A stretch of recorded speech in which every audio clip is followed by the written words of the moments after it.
maybe a little bit bigger than a hand-sized, from the Tsumeb mine, Namibia. A typical crystallization to the calcite, almost, shall I call them angel wings?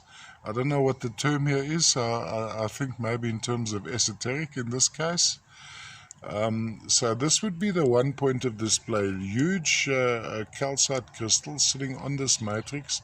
Little bit of greenishness in the matrix here, which would typically associations of the Tsumeb calcite would be the motormite or the duftite. But please look at my description.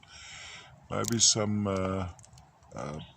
iron oxides or even some hematite trapped in that side of the crystal. Now we're going to have a closer look at the actual crystals. So let's zoom in and see what we can see inside here.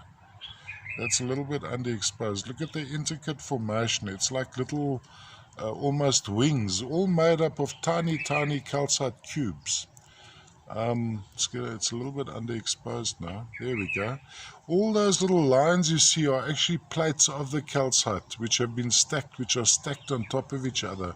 Or if you know something about crystallography, there's a whole intense crystal situation happening here. Have a look at all those cubes all forming part of one crystal. So if you have in quartz, for instance, you have a whole one or two crystals sitting together. Here you've got a whole family of the quartz crystals sitting together. There's a very light undertone of reddishness to this as well, typical to this particular kind of the calcite, which would be, of course, caused by iron oxides or hematite as an inclusion. But here on this side, on this section, we can see more clearly little, I think under magnifications we can see little crystals of perhaps hematite trapped inside the calcite. All the way from the Tsumeb mine, Namibia. Now from a display point of view, can be displayed various ways around. This is a little bit out of focus, but I'm trying to give you a perspective of the whole specimen.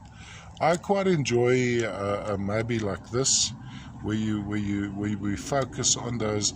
It's almost the Wright brothers started with flying, so here we can even think of maybe geology having an attempt at going beyond just the earth.